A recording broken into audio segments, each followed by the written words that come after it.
Doctor محمد علی طلوع حاضر خدمت ہے. ناظرین، سب سے پہلے ہم وزیر صحت ڈاکٹر عذرا پیچو کا ایک یہ کلپ سنیں گے، اس کے بعد ہم اپنا پروگرام کا آغاز کریں گے. اگر وہ کام نہیں کرنا چاہتے تو بس بلا شوق چلے جائیں اسٹرائک پہ.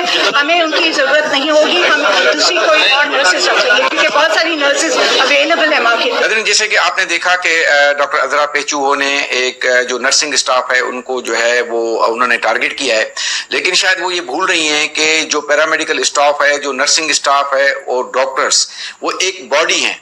جو پیرامیڈیکل اسٹاف ہے جو وہ ایک ڈاکٹرز کی ہاتھ بازو پورا جسم وہ ہیں، اور ان کے بغیر نہ تو ڈاکٹرز کوئی کام کر سکتے ہیں اور نہ ہی ڈاکٹرز ہاسپٹلز چلا سکتے ہیں.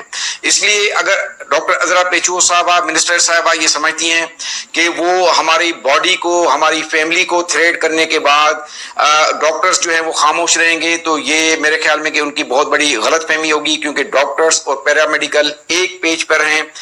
اس لیے کسی ایک جو ہے باڈی کے پارٹ کو، فیملی کے ممبر کو تھریٹ کرنا، پوری فیملی کو تھریٹ کرنا ہوتا ہے.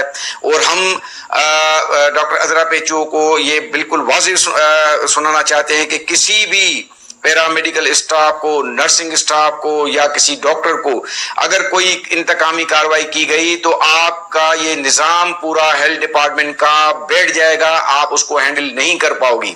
میں نے پہلے بھی آپ سے یہ گزارش کی تھی کہ ہم چلاتے ہیں یہ ڈپارٹمنٹ، ڈاکٹرز اور پیرامیڈیکل یہ ڈپارٹمنٹ چلاتے ہیں، آپ نہیں چلاتی.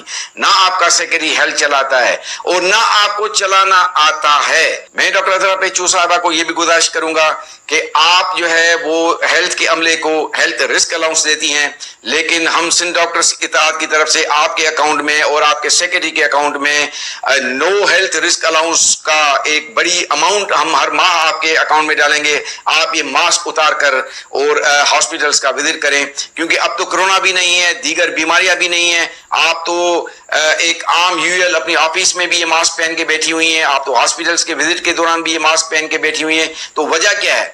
کیا آپ عوام کو اپنی کیا صورت دکھانا نہیں چاہتی، یا عوام سے آپ کو گھن آتی ہے، یا عوام سے آپ کو بدبو آتی ہے جس کو آپ نے یہ کور کیا ہوا ہے؟ تو کوئی انفیکشن نہیں ہے، آپ بالکل کھلے عام یہ ماسک اتار کر آپ آیا کریں، اور ہم آپ کو اس کے پیسے دیں گے، ہم آپ کو اس کی پیمنٹ کریں گے.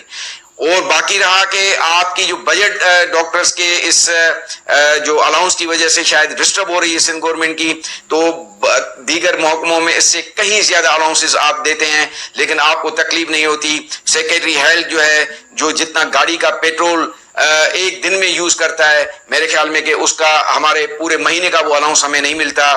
سیکرٹری ہیلتھ کیا ضرورت ہے ایک سیکرٹری ہیلتھ کو جو ہے نا لینڈ کروزر اور 4 5 گاڑیاں دینے کی، اسٹاف دینے کی، اتنی سہولیات دینے کی؟ اس کا وہ کون سا اتنا بڑا آفیسر ہے جو ڈاکٹرز نہیں ہے، جو پیرامیڈیکل نہیں ہے؟ ہم تو سروس کرتے ہیں، یہ آرام دہ کرسیوں پہ بیٹھ کے فیصلے کرتے ہیں. میں ناظرین کو بتانا چاہوں گا کہ ہم سلوٹ کرتے ہیں محمد خان جونیجو کی گورنمنٹ نے، جنہوں نے اس بیوروکریٹ کی ہوا نکال دی تھی اور ان کو جو ہے نا ایف ایکس اور الٹو گاڑیاں ان کو دے دی تھیں تاکہ ان میں گھومیں. کیونکہ یہ ایک سائیکولوجیکل پرابلم ہو جاتا ہے جب کسی کو سارا دن سلوٹ لگتے ہیں، جب وہ بڑی بڑی گاڑیوں میں گھومتے ہیں، جب ان کے گھر کے اخراجات سارے ہر چیز جو ہے وہ گورنمنٹ کے اوپر ہوتی ہے، تو ان کو تو یہ بھی نہیں پتا ہوتا کہ ان کی تنخواہیں کتنی آتی ہیں. سیکرٹری صاحب، آپ تو کسی ڈاکٹر سے ملتے نہیں ہیں، اور جب مسئلے یہ بڑھ جاتے ہیں، جب احتیاط کی نوبت آ جاتی ہے، تو اس کے بعد جو ہے نا آپ یہ مختلف قسم کے ڈرامے کھیلتے ہیں. کبھی ڈاکٹرز کو بولتے ہیں کہ ہمیں آپ کے مطالبات منظور ہیں، اور پھر دوسرے دن آپ اپنا وہ رنگ دکھا دیتے ہیں کہ نہیں ہمیں منظور نہیں ہے. پیرامیڈکس اور ڈاکٹرز ایک پیج پہ تھے، ڈاکٹرز اور پیرامیڈیکل ایک پیج پہ ہوں گے. اگر کسی کو بھی تکلیف آئی تو اس کا رزلٹ آپ کو بہت سخت جو ہے وہ سامنے آئے گا، اور یہ تکلیف جو ہے وہ اب صرف عوام کو نہیں آئے گی بلکہ آپ کو بھی آئے گی. ہم آپ کو یاد دلاتے رہیں کہ 95 میں سندھ ڈاکٹر اتحاد نے جو ہے نا سیکرٹری ہیلتھ کے لاڑکانہ آنے پہ پابندی کر دی تھی، اور جتنا عرصہ ہم نے وہ پابندی رکھی، وہ لاڑکانہ کا کسی اسپتال کا وزٹ نہیں کر پائے، وہ ایئرپورٹ سے اتر کر لاڑکانہ کی سرحدوں میں نہیں آ پائے. اور اگر ہم نے آپ کے اوپر اس قسم کی پابندیاں عائد کر دیں تو آپ جو ہے نا کسی ہاسپٹل میں جا نہیں سکو گے. آپ اگر کسی ہاسپٹل میں چلے گئے تو آپ کو اس بات کا اندازہ ہو جائے گا کہ آپ ایک ناپسندیدہ شخصیت ہیں ڈاکٹرز کی، پیرامیڈیکل کی، اور آپ کو اس کا ری ایکشن وہاں پر ملے گا.